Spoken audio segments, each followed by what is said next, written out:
Ambassador Daejung Kim stood before the massive crystal doors and took a deep breath. Behind those doors waited representatives from 847 different alien species. Today, humanity would finally join the Galactic Council. Today, Earth would take its place among the stars. He adjusted his formal uniform one last time. The dark blue fabric bore the symbols of United Earth, a planet that had spent the last 50 years proving it deserved this moment. Beside him stood 12 other humans, carefully chosen diplomats and scientists. Among them was young Hyejin Lee, barely 26 years old, carrying the data files that contained all of Earth's contributions to galactic science. The doors opened silently. The grand chamber stretched before them like a cathedral made of light. Crystalline walls rose hundreds of feet high, pulsing with soft colors. Floating platforms held the council members, each species in their own section. Some looked like birds, others like insects or fish. Many had forms that human minds struggled to understand. But all of them turned to watch as the humans entered. Daejung walked forward with steady steps. He had been a soldier once fighting in Earth's colony wars. He knew how to keep calm under pressure. The humans moved together toward the center of the chamber, where a golden sphere floated in the air. That was the signing sphere, where every new member touched their appendage to formally join the council. High Arbiter Velnoth descended from the highest platform. The leader of the council resembled a tall insect with 4 arms and crystalline eyes that never blinked. His voice echoed through the chamber without needing a translator. "Humans of Earth," Velnoth said, "you stand before the oldest civilization in the galaxy. For 10,000 years, the council has maintained peace among the stars. Today we welcome you as our newest members." Daejung bowed respectfully. Back on Earth, 8 billion people watched this ceremony through live transmission. This moment belonged to everyone who had ever looked up at the night sky and dreamed of reaching it. "Thank you, High Arbiter," Daejung replied. "Humanity is honored to join the council. We bring our knowledge, our strength, and our hope for a peaceful future. We have much to learn from the elder species, and perhaps something to teach as well." Some of the alien representatives made sounds that the translators interpreted as approval. Others remained silent. Daejung had studied the political situation carefully. Not everyone wanted humans on the council. Some species thought Earth was too young, too aggressive, too dangerous. They feared what humans might become with access to advanced technology and galactic resources. But the vote had been close enough. Earth had earned this chance. Velnoth gestured toward the signing sphere. The golden surface rippled with inner light. Daejung began walking toward it, his heart beating faster. This was it. The moment that would change human history forever. He was 3 steps away when the chamber's lights changed from welcoming gold to cold red. Energy shields materialized around the humans. Trapping them in place, Daejung spun around, his soldier instincts screaming danger. The other humans backed together, forming a defensive cluster. Hyejin Lee gripped her data files with white knuckles. "What is this?" Daejung demanded. "What are you doing?" Velnoth's crystalline eyes glittered with something that might have been satisfaction. When he spoke again, his voice had lost all pretense of warmth. "This is a lesson, human. A lesson your species needs to learn before it is too late." Velnoth raised 2 of his 4 arms. "You think you have earned a place among us. You think your primitive achievements matter. But we have studied you carefully. We have seen what you are." Daejung's mind raced. This was a trap. The entire ceremony had been a trap. He glanced at his team. Fear showed on their faces, but also determination. They were professionals. They would not break easily. "Humans are warriors," Velnoth continued. "Your planet is a death world by galactic standards. You evolved fighting each other, killing each other, conquering each other. Even now you carry that violence in your hearts. If we allow you into the council, you will spread that violence across the stars." "That's not true," Daejung said firmly. "We've changed.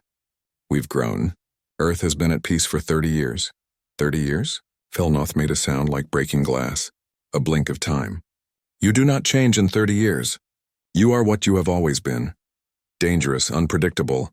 A threat to the order we have maintained for millennia. Weapons emerged from hidden panels in the chamber walls. Energy cannons, dozens of them, all aimed at the trapped humans." Daejung felt his blood turn cold. This was not a political game. This was an execution. "The council has voted," Velnoth announced. "Humanity will be eliminated before you can threaten the peace of the galaxy." and Earth will submit to our control or share your fate. Daejung looked at his team, at young Hyejin with her hopeful eyes now wide with terror, at the scientists who had dreamed of sharing knowledge with alien civilizations, at the diplomats who had worked so hard for this moment. He knew what was about to happen. He had been a soldier long enough to recognize certain death when he saw it. The weapons were charging, building power. In seconds they would fire. Daejung moved faster than thought. He pushed Hyejin behind him, shielding her with his body. Around him other humans scrambled for cover that did not exist. "For Earth," Daejung shouted.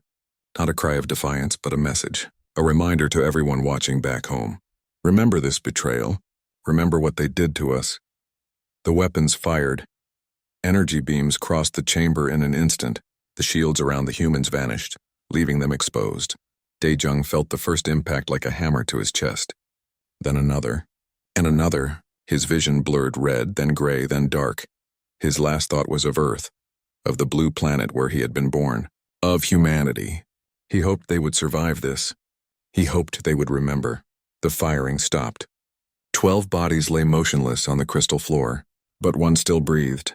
Hyejin Lee had survived, protected by Daejung's sacrifice. She was broken, barely alive but conscious enough to see the horror around her. Velnoth approached the carnage without emotion. He activated a communication device and turned it toward the nearest camera. Every screen on Earth showed his face, humans of Earth. He said calmly, "This is your future if you resist. You have 48 hours to surrender all military assets and accept council occupation. Refuse and every human colony will suffer the same fate as your ambassador. Choose wisely." The transmission ended. Velnoth looked down at Hyejin's barely breathing form. He gestured to medical drones. Let one survive to tell the tale. Let them understand the price of resistance. Back on Earth, in the United Government chambers, silence fell like a hammer. 8 billion humans had just watched their ambassador murdered during a peace ceremony. They had seen treachery and cruelty beyond imagination. Admiral Hana Yoon sat in the military command center, her face carved from stone. Around her, generals and admirals waited for orders. The politicians would debate. The people would rage. But the military already knew what had to be done. Yoon reached for the secure communication panel. Her fingers moved across holographic controls with absolute certainty. She entered a code that had been written decades ago, during the bloodiest days of the colony wars. A code that every military leader hoped would never be used. Protocol Omega-7 activated across every Earth military installation. Weapons platforms came online. Warships began launching from orbital docks. Factories switched to war production. Every soldier, every pilot, every crew member received the same message. Earth was going to war. Not a war of conquest or expansion. Not a war over resources or territory. This would be a war of annihilation. The Council had murdered humans during a peace ceremony. They had threatened Earth's colonies. They had declared humanity a threat to be eliminated. They would learn what humans were truly capable of when threatened. Admiral Yoon composed a message to send back to the Council. It was short, simple, and absolutely terrifying in its implications. We do not negotiate with murderers. We only send flowers to their graves. You have 48 hours to prepare for war. Use them wisely. The message transmitted across space. On Nexus Prime, Velnoth received it and laughed.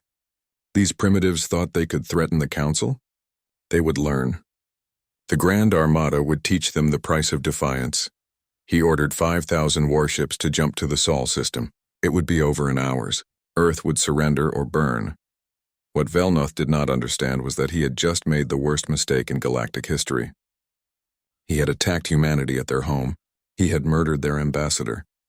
He had threatened their children, and humans did not forgive such things. As the 48-hour countdown began, Earth prepared for the battle that would decide humanity's fate.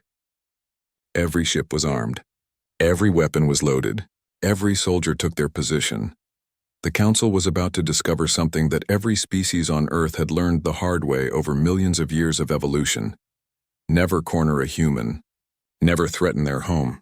And never ever make them choose between submission and total war, because humans always chose war. The Council fleet emerged from faster-than-light travel at the edge of the Sol system. 5,000 warships, each one larger than a city. Their weapons capable of destroying planets. Fleet Marshal Crick stood on the bridge of his flagship, confident this would be an easy victory. Council intelligence had studied Earth's military for years. Human technology was primitive compared to the advanced civilizations of the galaxy.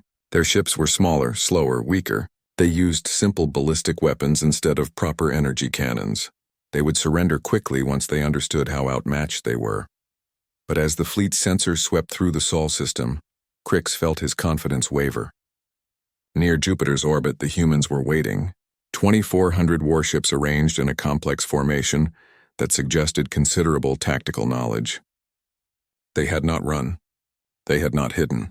They had prepared for battle. Scan their ships, Crix ordered. Find their weaknesses. His officers worked quickly. The results appeared on holographic displays. Human vessels were indeed smaller than expected. But there was something strange about their design. The ships were built for speed and maneuverability, not heavy armor. Every vessel carried massive engines that should not fit on such small frames. They sacrificed defense for speed, one officer reported. This makes no tactical sense. Crix studied the formation again. He had fought hundreds of battles across thousands of years. He knew every standard military doctrine in the galaxy. But this formation was different. It looked chaotic, almost random. Yet something about it made his warrior instincts nervous. A transmission came from the human fleet. Admiral Hana Yoon's face appeared on the screen. She looked cold, emotionless, like a statue carved from ice. Her eyes held something Crix had not seen in 10,000 years of galactic peace. They held the eyes of someone who truly wanted war. Fleet Marshal Crix, Yoon said quietly. You came to our home system. You came to threaten our world. That was your first mistake, and your last mistake was thinking we would be easy prey. Crix straightened. He would not be intimidated by a primitive species. He activated his own transmission, ensuring every human ship received it. Admiral Yoon, I offer you one final chance to surrender. Power down your weapons. Prepare for occupation. The Council will be merciful if you submit now. Yoon smiled. It was not a pleasant smile. It was the smile of a predator about to strike. Merciful, she repeated. You murdered our ambassador during a peace ceremony. You threatened to kill our colonies, and now you speak of mercy? She leaned forward. Let me teach you something about humans, Marshal. We remember. We always remember. And we never forgive. The transmission ended. Crix felt a strange chill despite the warm bridge temperature. Something was wrong. Every instinct screamed at him to be careful. But he had orders. The Council demanded Earth's submission. Begin encirclement maneuver, he commanded. Surround their fleet. Cut off their escape routes. Force them into a position where they must surrender. The Council fleet began moving, following a standard tactical doctrine that had been refined over millennia. It should have worked perfectly. The humans were outnumbered more than 2 to 1. Their technology was inferior. Victory should have been certain. Then the human ships moved. They accelerated so fast that Council sensors struggled to track them. Speeds that should have pulverized organic crews through sheer force. Yet the human vessels danced through space like fighters instead of warships. Their formation exploded outward, each group of ships targeting specific Council vessels with surgical precision. Aboard the UES Indomitable, Captain Taeho Park watched his tactical display with satisfaction. The Council was doing exactly what Earth strategists had predicted. They were fighting a traditional galactic battle, organized, predictable. Following rules written thousands of years ago, humans did not follow those rules. Humans had learned warfare fighting each other. Every tactic, every strategy, every weapon had been designed to kill other humans. And humans were very, very good at killing. Lieutenant Lee, Park said calmly. Target their command ship. Full kinetic barrage. Subin Lee worked her controls with precision. Her sister had died from injuries received in the Council chamber. Heejin had survived long enough to tell Earth what happened, then passed away in a hospital bed. Subin carried that pain like a blade in her heart. Now she would use it. Firing, she announced. The Indomitable's main guns launched tungsten rods. Each rod was simple metal, nothing exotic or advanced, but they were accelerated to 30% of light speed. At that velocity, even a small piece of metal carried the destructive power of a nuclear weapon. Council ships had shields designed to deflect energy weapons. Lasers, particle beams, plasma cannons. Their defensive systems were perfect against every standard galactic weapon. But they had one fatal flaw. The shields were useless against solid projectiles. The tungsten rods punched through energy barriers like they did not exist. They struck Council warships with devastating force. Armor crumpled. Hull sections exploded. Ships that had survived 1,000 battles died in seconds. Crix watched in horror as his fleet began taking losses. Impossible. How were primitive kinetic weapons penetrating advanced shields? His officers scrambled to adjust defensive systems, redirecting energy to physical barriers instead of energy screens. But the humans had already moved to their next attack. Small objects began flooding space around the Council fleet, millions of them. Sensors identified them as drones, simple autonomous hunting machines. Each one carried a small explosive charge and basic targeting sensors. Council point defense systems tried to shoot them down, but there were too many. For every drone destroyed, 10 more found their targets. They swarmed over Council ships like insects, finding vulnerable points and detonating. Communications arrays, sensor pods, weapons emplacements, engine sections. The organized Council formation began to break apart. Ships lost communication with each other. Tactical networks failed. What had been a coordinated fleet became a collection of individual vessels, each fighting alone. "Reform the line," Crix shouted. "Re-establish formation." But it was too late. The human fleet struck like wolves among sheep. Small groups of ships worked together, targeting single Council vessels with overwhelming firepower. They did not fight fairly. They did not give their enemies time to recover. They were ruthlessly efficient. Captain Park pushed the Indomitable forward into the heart of the enemy formation. His ship took hits. Armor burned. Hull sections vented atmosphere. But the Indomitable kept advancing. Human ships were designed to take punishment and keep fighting. "Boarding pods ready," Park announced. "Target Crix's flagship." His crew stared at him. Boarding actions? In modern space warfare? That had not been done in thousands of years. Ships fought with weapons at distance. Boarding was primitive, dangerous, insane. Park smiled grimly. Exactly. The Council would never expect it. The Indomitable closed with Crix's flagship. Point defense lasers burned across its hull. Missiles detonated against its armor. But the ship kept coming. At point-blank range, it launched 50 boarding pods. Small armored capsules containing human Marines in powered combat suits. The pods punched through the flagship's hull. Inside, 200 Marines poured into the Council ship. They had trained for years in close combat. Every human soldier knew how to fight in cramped corridors, how to clear rooms, how to take and hold territory. The Council crew had never fought this way. They tried to defend their ship, but they were scientists and engineers, not warriors. The humans swept through corridor after corridor with brutal efficiency. Crix found himself trapped on his own bridge. Alarms wailed. Smoke filled the air. Through the main view screen, he watched his fleet burning. 400 ships destroyed in the first hour, 800 damaged and retreating. His carefully planned encirclement had turned into a massacre. Human Marines breached his bridge. They moved like they had done this 1,000 times before. Their weapons tracked every target with mechanical precision. Crix raised his hands in surrender. Captain Park entered the bridge moments later. He removed his helmet, revealing a young face marked by determination and pain. "Fleet Marshal Crix," Park said quietly. "Do you understand now? You came to our home. You threatened our families. You murdered our people." He looked at the burning Council ships on the view screen.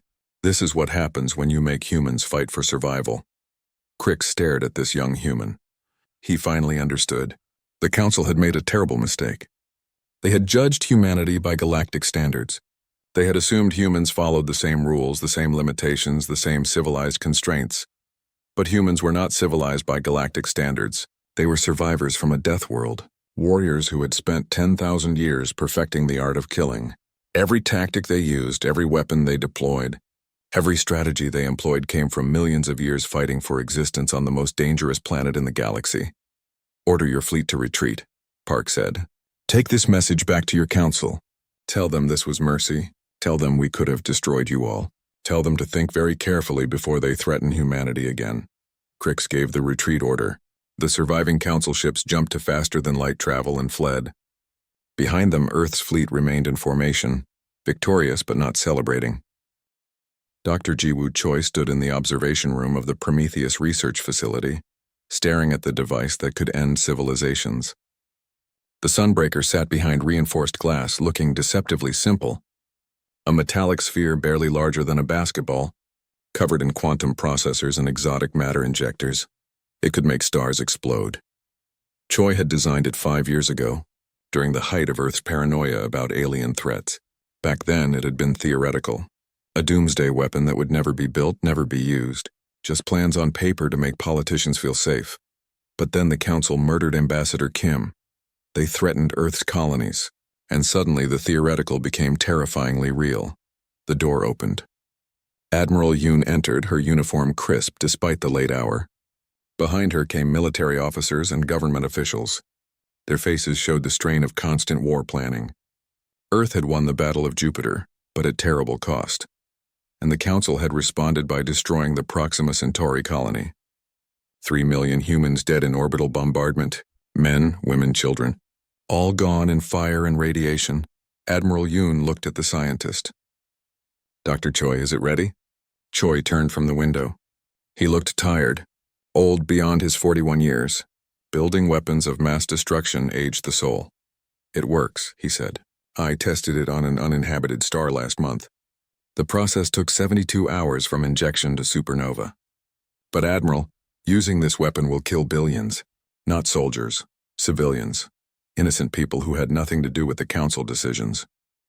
Yoon walked to the window, studying the Sunbreaker. She had commanded fleets for 20 years. She had made hard decisions before, but nothing like this. "They killed 3 million of our people to make a point," she said. "They murdered our ambassador during a peace ceremony. They gave us 2 choices, submit or die." She looked at Choi. "I will not let humanity submit, and I will not let them destroy us one colony at a time." "So we become them?" Choi asked. "We kill billions to save ourselves?" "No," Yoon said firmly. "We give them one chance to avoid this. One opportunity to surrender their leaders for trial. One last offer of peace." Her voice hardened. "But if they refuse, then yes. I will use the Sunbreaker, and I will live with that choice for the rest of my life." A communication alert interrupted them. On the main screen, a new face appeared. Councillor Tharn, representative of the Vrelian Unity. He was one of the oldest beings in the Council, having lived for 3,000 years. "Admiral Yoon," Tharn said. His voice carried sadness. "I voted against the assassination of your ambassador. I argued for peaceful integration. But I was outvoted by those who feared humanity. Now I see their fear was justified, not because you are violent, but because you are effective." Yoon crossed her arms. She trusted no council member after what they had done. But something in Tharn's manner suggested he was being honest. "What do you want, Counselor?" "I want to prevent further bloodshed," Tharn replied. "I have heard rumors of your Sunbreaker weapon. If you use it, every species in the galaxy will unite against humanity. You will win this war but lose any chance of peaceful coexistence." Yoon laughed bitterly. "Peaceful coexistence? Your council already destroyed that possibility when they murdered our ambassador." "High Arbiter Velnoth destroyed it," Tharn corrected. "Not all of us supported his actions. Many of us want justice for what was done. Give us a chance to fix this. Velnoth and his supporters will face trial. The council will be reformed. Earth will have a permanent seat with full authority." "Words," Yoon said coldly. "The council speaks of justice and peace while bombing our colonies." As if summoned by her words, alarms began wailing. A junior officer rushed in with a tablet, her face pale. "Admiral, we have lost contact with the New Eden colony. Last transmission showed council battleships in orbit." Then nothing. The room fell silent.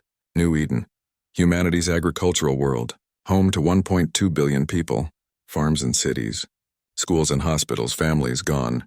Yoon's face became stone. She turned back to the screen where Tharn watched with visible horror. "Your council just answered my question about justice," Yoon said quietly. The quiet was more terrifying than any shout. "You have 48 hours. Velnoth and every council member who voted for these attacks must surrender for trial. The council must be dissolved, and reparations must be paid for every human life lost." She gestured to the Sunbreaker behind her. The device was visible through the observation window. "If these demands are not met, I will deploy the Sunbreaker against Dracon Prime, your capital system, where 8.4 billion souls live, where the council makes its decisions. You will have 72 hours to evacuate after the device activates. After that, the star dies. And everything within 40 light-years burns. Tharn's ancient eyes widened.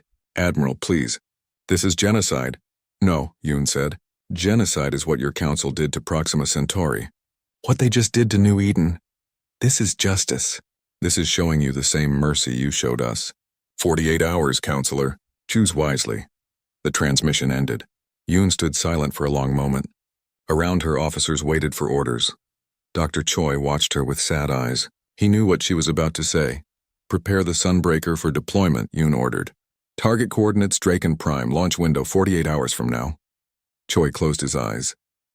He had hoped it would not come to this, that the council would see reason. That peace could be found before they crossed this terrible line. But humanity had been pushed too far. The council had killed 4 billion humans, 4 billion people with dreams and hopes and families. 4 billion lives ended because an alien council decided humanity was too dangerous to exist now. The council would learn what danger truly meant. News of Earth's ultimatum spread across the galaxy faster than light.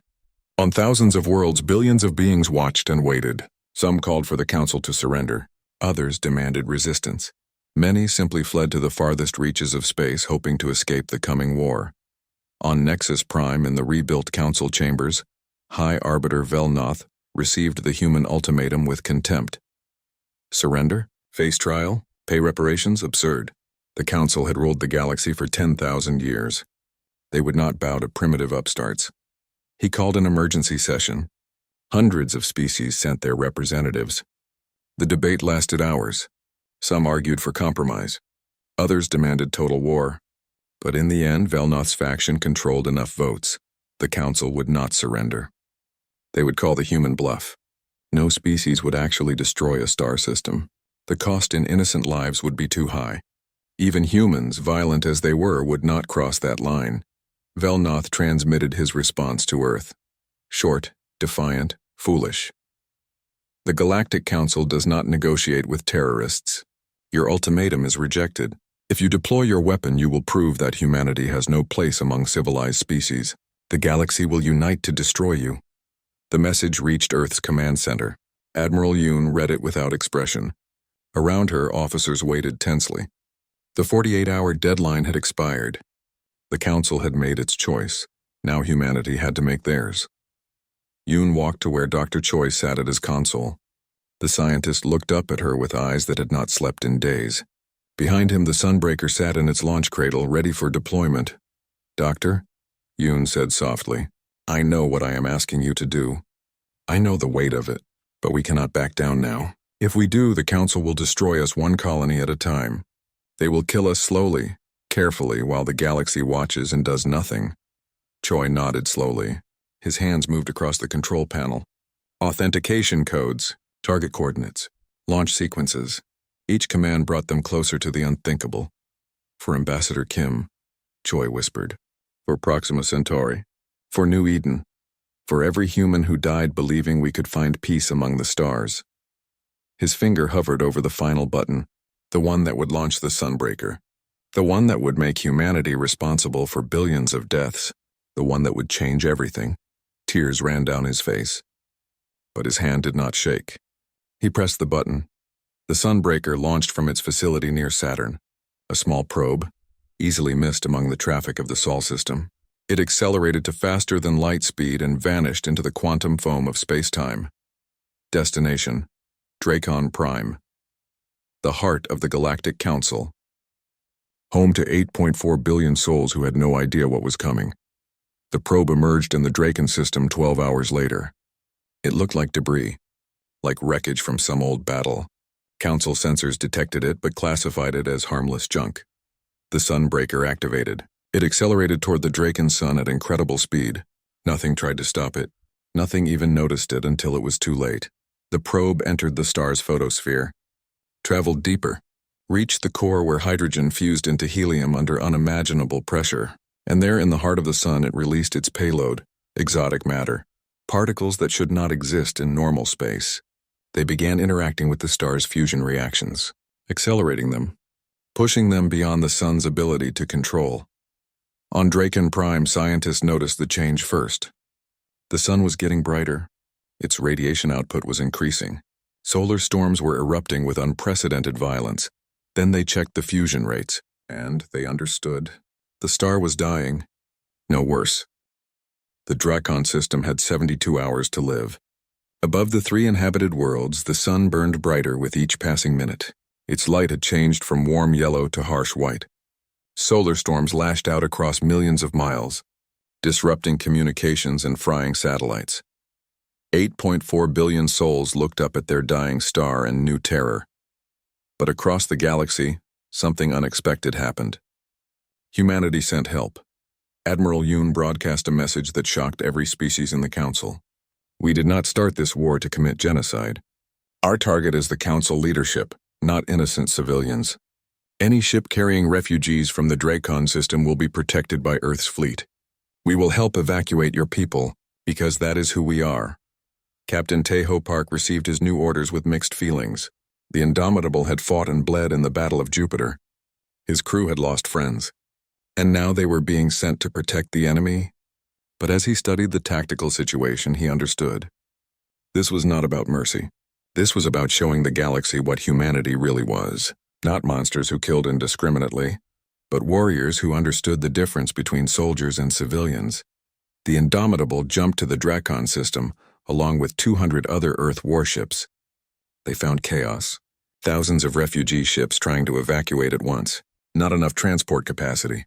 Panic and desperation everywhere, and Council hardliners trying to stop the evacuation. Some believed if they could not have Dracon Prime, no one would leave it. They attacked refugee ships, trying to force people to die with their leaders. Park did not hesitate. All ships weapons-free. Protect the refugees. Anyone who fires on civilian vessels is a legitimate target. The human fleet moved into position. They escorted refugee ships through the chaos. They destroyed Council military vessels that refused to stand down. They provided medical aid and supplies to overwhelmed evacuation centers. On the bridge of the Indomitable, Lieutenant Subin Lee coordinated the evacuation with cold efficiency. Her sister had died because of the Council. But these civilians had not killed Heejin. Velnoth and his supporters had done that. She would not punish the innocent for the crimes of their leaders. That would make her no better than them. Counselor Tharn worked frantically from his ship, coordinating with species across the galaxy. Many sent vessels to help.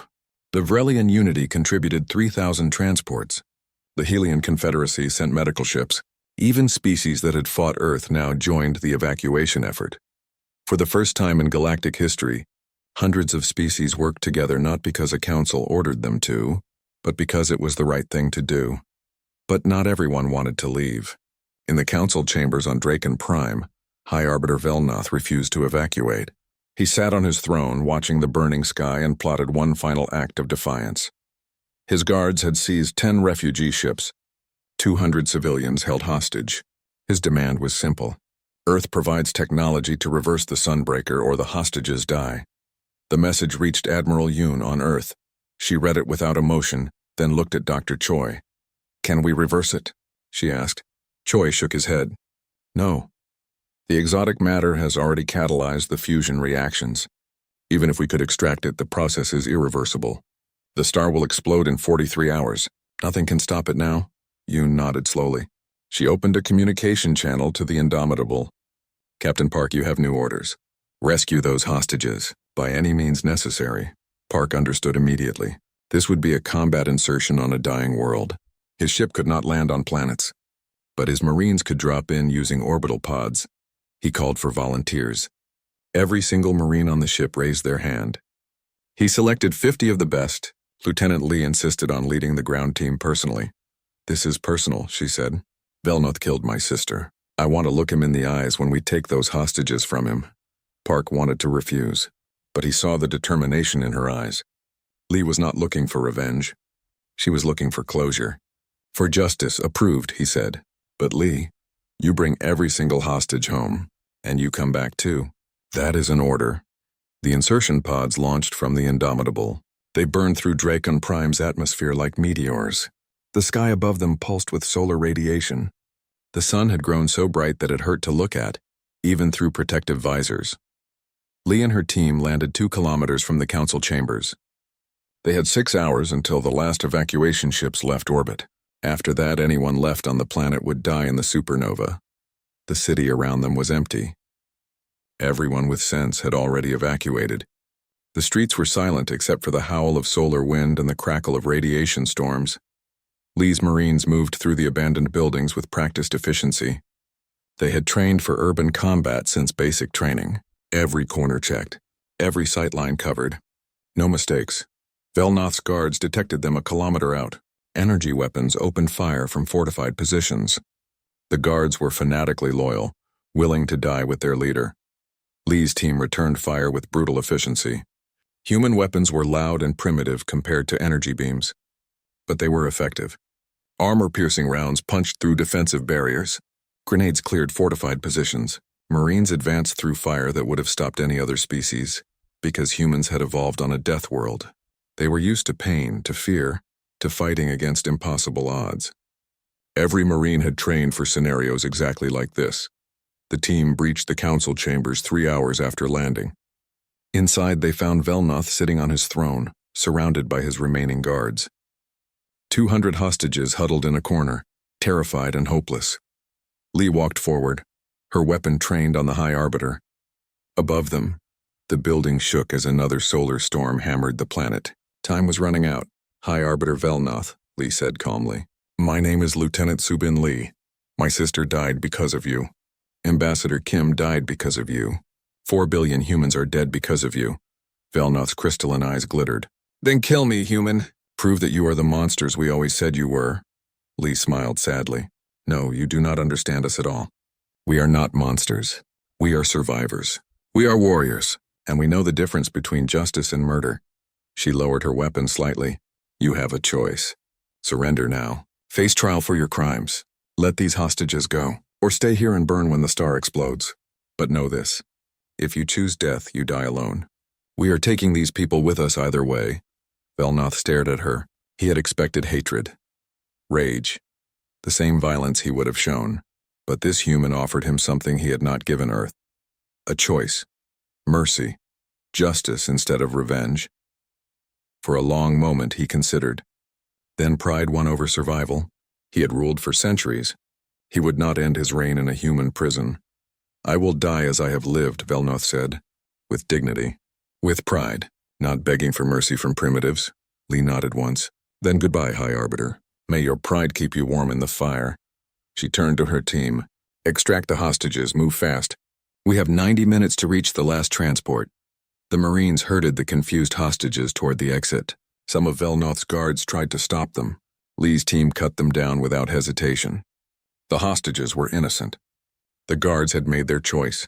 They reached the evacuation zone with 30 minutes to spare. The last transport was waiting, its engines hot and ready. 200 freed hostages boarded along with 50 human Marines. As the ship lifted off, Lee looked back at the council chambers. Somewhere in there, Velnoth sat alone on his throne waiting for death. She felt no satisfaction, no joy, just sadness that it had come to this. The transport cleared the atmosphere and jumped to faster than light speed. Behind them, Draken Prime spun silently under its dying sun. The planet was empty now. 8.4 billion souls evacuated, save by a galaxy that had learned to work together because humanity showed them how. 43 hours later, the Draken sun exploded. The supernova was visible across hundreds of light years. 3 planets vaporized instantly. 42 worlds in neighboring systems were sterilized by radiation, but 8.4 billion civilians were safe alive, given a second chance. Because humans chose mercy over vengeance, the galaxy watched the supernova bloom across space, and they finally understood what humanity was. Not monsters, not primitives, not threats. Humans were warriors who remembered honor, fighters who knew when to show mercy, survivors who would protect even their enemies when justice demanded it. The remaining council members voted unanimously to surrender. The war was over. Earth had won not just through military might, but through proving they were worthy of respect. And the galaxy would never be the same. Dr. Ji Woo Choi stared at the data with growing horror. The supernova shockwave was moving faster than any theoretical model predicted. Much faster. The exotic matter had done more than just trigger the explosion. It had somehow amplified the star's death throes. 62 inhabited systems lay in the shockwave's expanding path.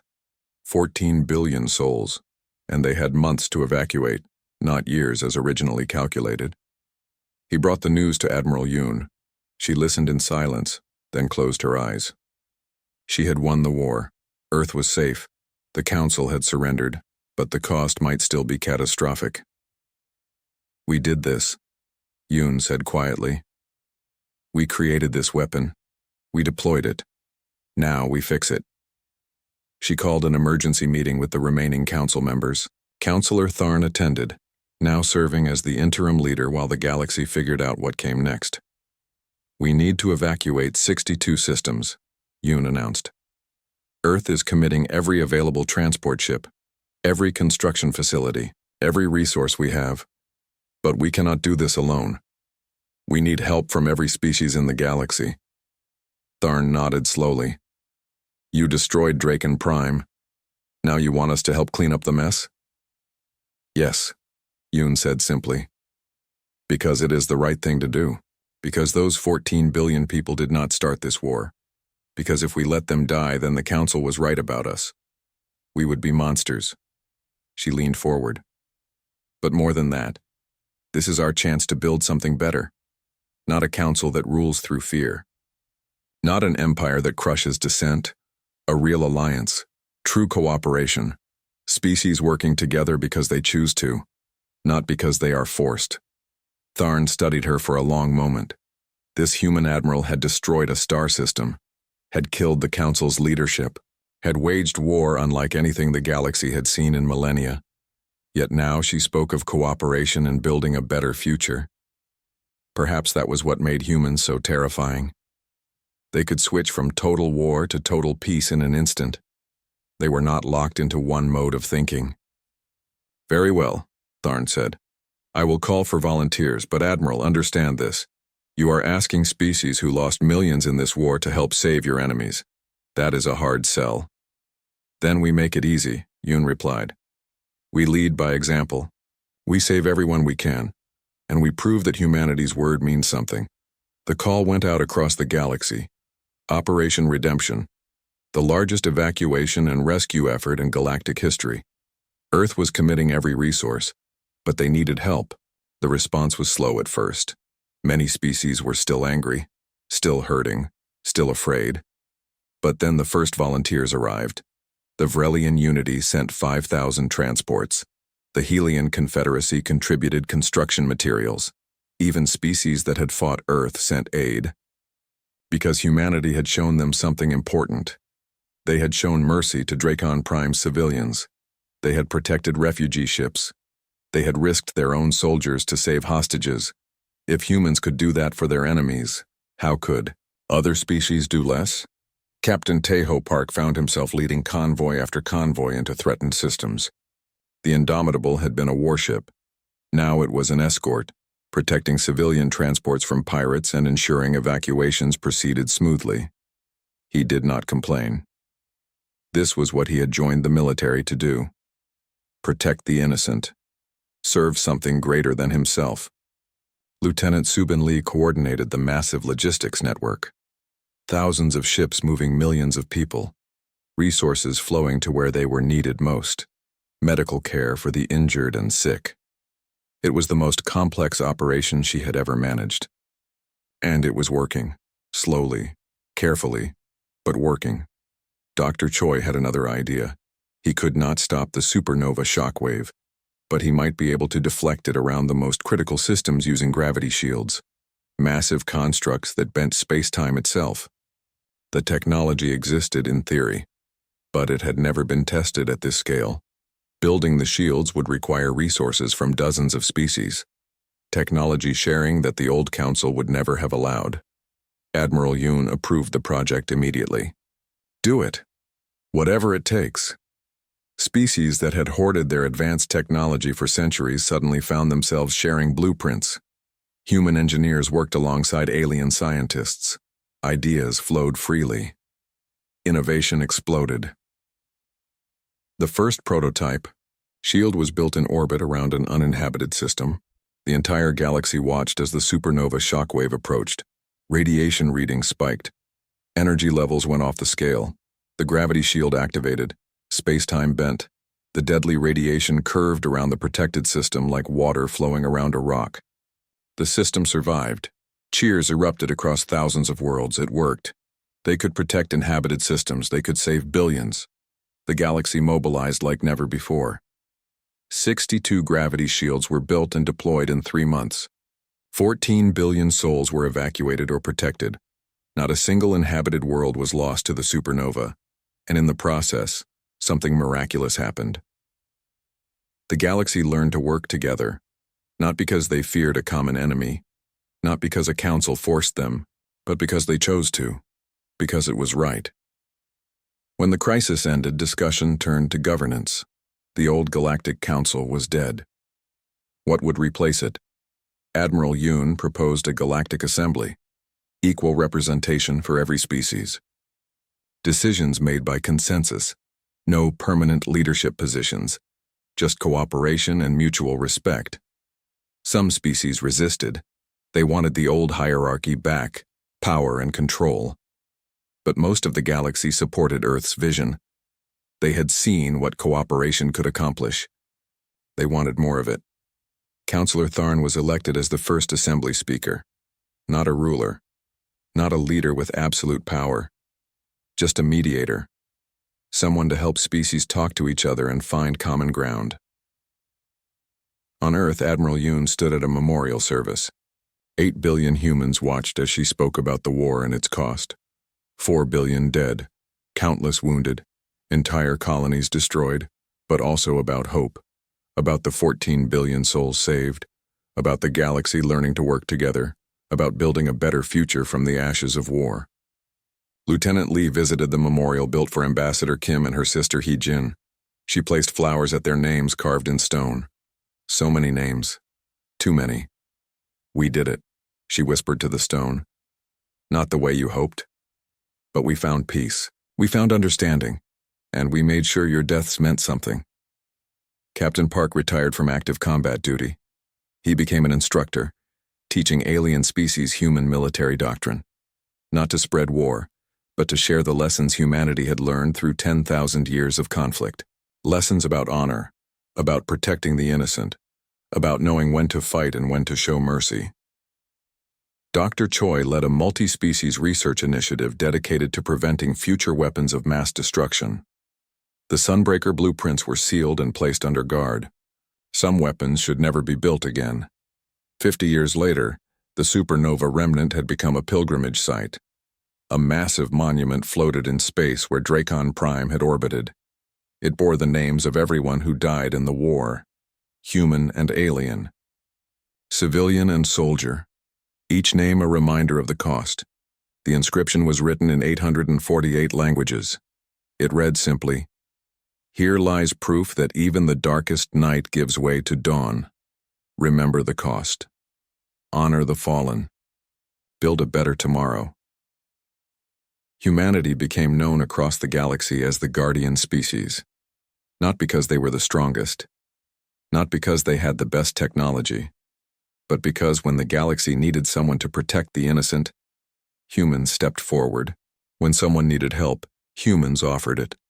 When civilization needed defending, humans stood ready. The phrase became universal truth. Never start a war with humans. But equally important, never doubt humans will save you. Earth's military academies became the most prestigious in the galaxy. Thousands of alien cadets came to learn from humanity. They learned tactics and strategy. But more importantly, they learned the human philosophy of war: fight with honor, protect the innocent, show mercy when possible. But when you must fight, fight to win, fight to protect, fight to ensure it never happens again. The Annihilation Protocol was retired. The weapons and plans were sealed away. Humanity hoped they would never need them again. But they kept them, just in case. Because the galaxy had learned an important lesson. Peace was precious, worth fighting for, worth dying for. But peace could only exist when good people were willing to stand against evil, and humanity would always stand, would always fight when necessary, would always protect those who could not protect themselves. Not because they were violent, not because they loved war, but because they understood something that many peaceful species had forgotten. Evil only wins when good people do nothing. Tyranny only succeeds when the strong refuse to protect the weak. Peace only lasts when warriors remember how to fight. Humanity remembered, and they taught the galaxy to remember too. The war with the Galactic Council became a turning point in galactic history, not just because humanity won, but because of how they won, with strength tempered by mercy, with violence balanced by compassion, with the understanding that true victory meant building something better, not just destroying what came before. Ambassador Dae-jung Kim had died believing in peace among the stars. In the end, his dream came true, not the way he imagined, not without terrible cost. But it came true. The galaxy learned what Earth had always known.